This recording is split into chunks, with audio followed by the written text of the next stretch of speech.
ଥରେ ଗୋଟେ ଜଙ୍ଗଲରେ ଠେକୁଆଟିଏ ବାସ କରୁଥିଲା। ସବୁଦିନେ ସକାଳୁ ଉଠି ନିଜର ଖାଇବା ଯୋଗାଡ଼ କରିବା ଓ ମନ ଖୁସିରେ ବୁଲିବା ଓ ଖେଳିବା ଏହା ଥିଲା ତା'ର ନିତିଦିନିଆ କାମ। ସବୁଦିନ ପରି ଠେକୁଆ ଖୁସିରେ ବୁଲୁଥିବା ବେଳେ ନିଜର ଅଜାଣତରେ ଯାଇ ଗୋଟିଏ ଦୁଷ୍ଟ ହାତୀ ସହିତ ଧକ୍କା ହୋଇଗଲା। ହାତୀ ଠେକୁଆର ଦୁଷ୍ଟାମି ଦେଖି ଖୁବ୍ ଜୋରରେ ରାଗିଗଲା। ଠେକୁଆ ମଧ୍ୟ ହାତୀର ରାଗ ଦେଖି ଡରିଗଲା ଆଉ କ୍ଷମା କରିଦେବା ପାଇଁ ହାତୀ ପାଖରେ ନେହୁରା ହେଲା। କିନ୍ତୁ ଦୁଷ୍ଟ ହାତୀ ଠେକୁଆର ଗୋଟେ ବି କଥା ଶୁଣିଲାନି। ନିଜ ପାଦରେ ଦଳି ଚକଟି ମାରିଦେବା ପାଇଁ ଠେକୁଆକୁ କହିଲା, ହାତୀ ଭାଇ, ମୁଁ ତମ ସହିତ ଭୁଲରେ ଆସି ଧକ୍କା ହେଇଗଲି, ମୋତେ କ୍ଷମା କରିଦିଅ। କ'ଣ କହିଲୁ ଭାଇ? ଆରେ ମୂର୍ଖ ଠେକୁଆ, ମୁଁ ହେଉଛି ଏ ଜଙ୍ଗଲର ରାଜା, ମୋତେ ମଣିମା କହି ସମ୍ବୋଧନ କରେ। ହଁ ମଣିମା, ମୋର ଭୁଲ ହେଇଗଲା, ମୋତେ କ୍ଷମା କରିଦିଅ। ଦୁଷ୍ଟ ଠେକୁଆ, ତୁ ଯେଉଁ ଭୁଲ କରିଛୁ ତାର କ୍ଷମା ନାହିଁ, ସେଥିପାଇଁ ମୁଁ ତୋତେ ମୃତ୍ୟୁଦଣ୍ଡ ଦେବି। କିଏ କୋଉଠି ଅଛ, ମୋତେ ରକ୍ଷା କର, ରକ୍ଷା କର, ମୋତେ ହାତୀ ମୁହଁରୁ ରକ୍ଷା କର। କିଏ କୋଉଠି ଅଛ, ମୋତେ ରକ୍ଷା କର। ହାତୀ ଠେକୁଆକୁ ମାରିବା ପାଇଁ ଯେମିତି ତା ପାଦକୁ ଉଠେଇଛି, ଏତିକି ବେଳେ ଗୋଟେ ବିଲୁଆ ଆସି ପହଞ୍ଚିଗଲା ଆଉ ହାତୀକୁ କହିଲା, ଏ ଠେକୁଆକୁ ମାର ନାହିଁ, ତାର ଅଜାଣତରେ ଭୁଲ ହେଇଯାଇଛି। ତାକୁ ଛାଡ଼ିଦେବା ପାଇଁ ବିଲୁଆ ମଧ୍ୟ ହାତୀକୁ ଗୁହାରି କରି କହିଲା, ଓକେ ହଉ, ଓକେ ହଉ, ଓକେ ହଉ। ମଣିମା, ଇଏ କ'ଣ ଭୁଲ କରିଛି ଯେ ଆକୁ ମୃତ୍ୟୁଦଣ୍ଡ ଦଉଛ? ଇଏ ଯେଉଁ ଭୁଲ କରିଛି ତାର କ୍ଷମା ନାହିଁ, ଆକୁ ମୃତ୍ୟୁଦଣ୍ଡ ମିଳିବା ଦରକାର। ଓକେ ହଉ, ଓକେ ହଉ, ଓକେ ହଉ। ମଣିମା, କିନ୍ତୁ ଆପଣ ହେଉଛନ୍ତି ଏ ଜଙ୍ଗଲର ମହାରାଜା। ଏଇ ନିରୀହ ଆଉ ଛୋଟ ଜୀବଟାକୁ ମୃତ୍ୟୁଦଣ୍ଡ ଦେଲେ ଆପଣଙ୍କ ନାଁରେ କଳଙ୍କ ଲାଗିଯିବ। ସେଥିପାଇଁ ଆକୁ ଯିବାକୁ ଦିଅନ୍ତୁ ମଣିମା। ହଁ, ତୁ ଠିକ୍ କହିଛୁ ବିଲୁଆ, ମୁଁ ହେଉଛି ଏ ଜଙ୍ଗଲର ରାଜା। ଏଇ ମୂର୍ଖଟାକୁ ମାରିକି ମୋ ନାଁ କାହିଁକି ଖରାପ କରିବି? ଆରେ ମୂର୍ଖ ଠେକୁଆ, ମୁଁ ତୋତେ ଛାଡ଼ି ଦେଉଛି, ତୁ ମୋ ଆଖି ସାମ୍ନାରୁ ଚାଲିଯା। ଶେଷରେ ବିଲୁଆର ଚାଲାକିପଣ ଯୋଗୁଁ ହାତୀ ବିଲୁଆ କଥାରେ ରାଜି ହୋଇଗଲା ଆଉ ଠେକୁଆକୁ ନ ମାରି ଛାଡ଼ିଦେଲା। ପରେ ହାତୀ ଜଙ୍ଗଲ ଭିତରକୁ ଚାଲିଗଲା। ମୁଁ ତ ନଥିଲେ କିଛି ହବନି ଆଉ। ବିଲୁଆ ଭାଇ, ବିଲୁଆ ଭାଇ, ତମେ ମୋ ଜୀବନକୁ ରକ୍ଷା କରିଛ, ସେଥିପାଇଁ ତମକୁ ଧନ୍ୟବାଦ। ଓକେ ହଉ, ଓକେ ହଉ, ଓକେ ହଉ। ମୁଁ ତମ ସହିତ ସାଙ୍ଗ ହେବାକୁ ଚାହୁଁଛି। ଆଜିଠାରୁ ତମେ ମୋର ସଙ୍ଗାତ। ଓକେ ହଉ, ଓକେ ହଉ, ଓକେ ହଉ।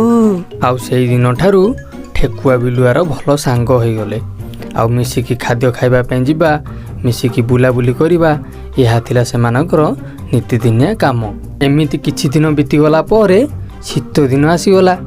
ସେହି ବର୍ଷ ସବୁ ବର୍ଷ ଠାରୁ ଅଧିକ ଥଣ୍ଡା ଲାଗୁଥିଲା। ଥଣ୍ଡା ଏତେ ପରିମାଣରେ ଲାଗୁଥିଲା ଯେ ପାଣି ବି କିଛି ସମୟ ପରେ ବରଫରେ ପରିଣତ ହୋଇଯାଉଥିଲା। ସବୁଦିନ ଭଳି ଠେକୁଆ ଆଉ ବିଲୁଆ ସକାଳୁ ଉଠି ଖାଦ୍ୟ ଖାଇବା ପାଇଁ ବାହାରିଲେ। ସଙ୍ଗାତେ, ମୁଁ ତ ନଥିଲେ କିଛି ହବନି ଆଉ। ସଙ୍ଗାତେ, ଚାଲ ଆଜି ଆମେ ଭଲ ଖାଦ୍ୟ ଖାଇବା ପାଇଁ ଯିବା। ମୁଁ ଗୋଟେ ଭଲ ଜାଗାଟେ ଦେଖିକି ଆସିଛି, ସେଠି ତମ ପାଇଁ ଭଲ ଖାଇବା ମିଳିବ। ଓକେ ହଉ, ଓକେ ହଉ। ତମେ ସତ କହୁଛ ସଙ୍ଗାତ? ତାହେଲେ ଚାଲ ଯିବା। ଠେକୁଆ ଆଉ ବିଲୁଆ କିଛି ସମୟ ଚାଲିବା ପରେ ଘାସ ପଡ଼ିଆରେ ଯାଇ ପହଞ୍ଚିଗଲେ। କିନ୍ତୁ କ'ଣ ହେବ, ଅଧିକ ଥଣ୍ଡା ଯୋଗୁଁ ଘାସ ଗୁଡ଼ିକ ଓଦା ହୋଇଯାଇଥିଲା।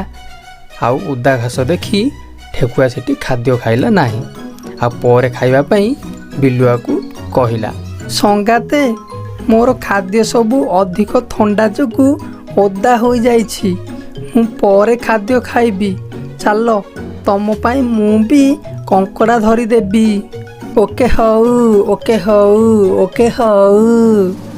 କିନ୍ତୁ ସଙ୍ଗାତେ, ତମେ କ'ଣ ମୋ ପାଇଁ କଙ୍କଡ଼ା ଧରିପାରିବ? ମୁଁ ତ ନଥିଲେ କିଛି ହବନି ଆଉ। ସଙ୍ଗାତେ, ମୋତେ ଖାଲି ତମେ ଥରୁଟେ କଙ୍କଡ଼ା ଧରିବାର ଶିଖେଇ ଦିଅ, ଦେଖିବ ମୁଁ ତମଠୁ ବି ଅଧିକ କଙ୍କଡ଼ା ଧରିପାରିବି। ଓକେ ହଉ ଓକେ ହଉ ଓକେ ହଉ। ଠେକୁଆ ଆଉ ବିଲୁଆ ପୁଣି ଆଗକୁ ଚାଲିଲେ। କିଛି ସମୟ ଚାଲିବା ପରେ ଗୋଟେ ନଈ ହିଡ଼ ପାଖରେ ଯାଇ ପହଞ୍ଚିଗଲେ। ଆଉ ସେଠି ବିଲୁଆ ନିଜର ଖାଦ୍ୟ ଖାଇବା ପାଇଁ କହିଲା। ଆଉ ଠେକୁଆ ମଧ୍ୟ କହିଲା ତା ସାଙ୍ଗ ପାଇଁ କଙ୍କଡ଼ା ଧରିଦେବା ପାଇଁ। କିନ୍ତୁ ବିଲୁଆ କଙ୍କଡ଼ା ଧରିବା ପାଇଁ ଠେକୁଆକୁ ମନା କଲା। କିନ୍ତୁ ଠେକୁଆ ଜିଦ୍ଦି କରି କହିଲା ଯେ ମୁଁ ବି କଙ୍କଡ଼ା ଧରିବା ପାଇଁ। ଆଉ ବିଲୁଆ ମଧ୍ୟ ଠେକୁଆ କଥାରେ ରାଜି ହେଇଗଲା। ଆଉ ଠେକୁଆ ବିଲୁଆକୁ ପଚାରିଲା ଯେ କେମିତି କଙ୍କଡ଼ା ଧରାଯାଏ। ବିଲୁଆ ମଧ୍ୟ କଙ୍କଡ଼ା ଧରିବାର ସବୁ କଥା ଠେକୁଆକୁ ଶିଖେଇ ଦେଲା। ସଙ୍ଗାତେ, ମୁଁ ଯେମିତି କଙ୍କଡ଼ା ଧରିବି ତମେ ବି ମୋତେ ଦେଖିକି ସେମିତି ଧରିବାକୁ ଚେଷ୍ଟା କର। ଓହୋ ସଙ୍ଗାତେ, ମୁଁ ତ ନଥିଲେ କିଛି ହବନି ଆଉ। ତମେ କଙ୍କଡ଼ା ଧର ସଙ୍ଗାତେ, ମୁଁ ବି ସେମିତି ଧରିବାକୁ ଚେଷ୍ଟା କରିବି। ଓକେ ହଉ ଓକେ ହଉ ଓକେ ହଉ। ଠେକୁଆ ବିଲୁଆ କହିଥିବା କଥା ଅନୁଯାୟୀ କଙ୍କଡ଼ା ଧରିବାକୁ ଲାଗିଲା। ଏମିତି କିଛି ସମୟ ଗଲା ପରେ ଅଧିକ ଥଣ୍ଡା ଯୋଗୁଁ କଙ୍କଡ଼ା ଗାତ ଭିତରେ ଥିବା ପାଣି ବରଫ ହେବାକୁ ଲାଗିଲା। ବିଲୁଆ କଥା ଅନୁଯାୟୀ ଠେକୁଆ କଙ୍କଡ଼ା ଗାତ ଭିତରେ ତାର ଲାଞ୍ଜକୁ ପୂରେଇ ବସି ରହିଲା। କଙ୍କଡ଼ା ଗାତ ଭିତର ପାଣି ବରଫ ହେବା ଯୋଗୁଁ ଠେକୁଆର ଲାଞ୍ଜ ବରଫରେ ଚାପି ହେବାକୁ ଲାଗିଲା। କିନ୍ତୁ ଠେକୁଆ ଭାବିଲା ତାର ଲାଞ୍ଜକୁ କଙ୍କଡ଼ା ଗାତ ଭିତରେ ରହି କାମୁଡ଼ୁଛି। ସେଥିପାଇଁ ଠେକୁଆ ମଧ୍ୟ ତାର ଲାଞ୍ଜକୁ ବାହାରକୁ ଟାଣିବାକୁ ଚେଷ୍ଟା କଲା। କିନ୍ତୁ ଲାଞ୍ଜକୁ ବାହାର ନ କରିପାରିବାରୁ ବିଲୁଆକୁ କହିଲା, ସଙ୍ଗାତେ, ମୁଁ ତ ନଥିଲେ କିଛି ହବନି ଆଉ। ମୋ ଲାଞ୍ଜକୁ ଗୋଟେ ବଡ଼ କଙ୍କଡ଼ା କାମୁଡ଼ିଛି। ମୁଁ ବାହାରକୁ ଟାଣିଲେ ବି ମୋ ଲାଞ୍ଜ ବାହାରୁନି। ଓକେ ହଉ ଓକେ ହଉ ଓକେ ହଉ। ସଙ୍ଗାତେ, ତମେ ଜୋର କରି ତମ ଲାଞ୍ଜକୁ ବାହାରକୁ ଟାଣିବାକୁ ଚେଷ୍ଟା କର।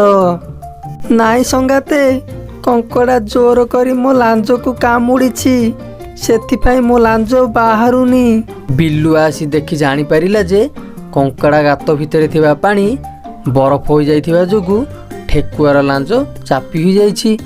ବିଲୁଆ ଠେକୁଆକୁ କହିଲା ଲାଞ୍ଜକୁ ବାହାର କରିବା ପାଇଁ। କିନ୍ତୁ ତାର ଲାଞ୍ଜ ଜୋରରେ ଚାପି ହୋଇଯାଇଥିବା ଯୋଗୁଁ ଠେକୁଆ ଆଉ ତାର ଲାଞ୍ଜକୁ ବାହାର କରିପାରିଲା ନାହିଁ।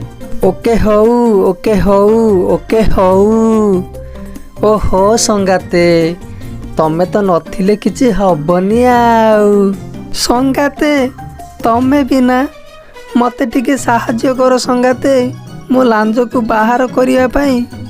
ମୋର ଭୁଲ ହେଇଗଲା ସଙ୍ଗାତେ, ମୋତେ କ୍ଷମା କରିଦିଅ। ମୋତେ ଟିକେ ସାହାଯ୍ୟ କର ସଙ୍ଗାତେ। ଓକେ ହଉ ଓକେ ହଉ ଓକେ ହଉ। ହଁ ସଙ୍ଗାତେ, ମୁଁ ତମକୁ ସାହାଯ୍ୟ କରିବି। ବିଲୁଆ ବହୁତ ଚେଷ୍ଟା କରିବା ପରେ ବି ଠେକୁଆର ଲାଞ୍ଜକୁ ବାହାର କରିପାରିଲା ନାହିଁ। ଶେଷରେ ବିଲୁଆ ଠେକୁଆର କାନକୁ ଧରି ଟାଣିବାକୁ ଲାଗିଲା। ବହୁତ ଜୋରରେ ଟାଣିବା ଯୋଗୁଁ ଠେକୁଆର ଲାଞ୍ଜ ଅଧାରୁ ଛିଡ଼ିଗଲା। ଆଉ ଠେକୁଆର କାନ ମଧ୍ୟ ଲମ୍ବା ହେଇଗଲା।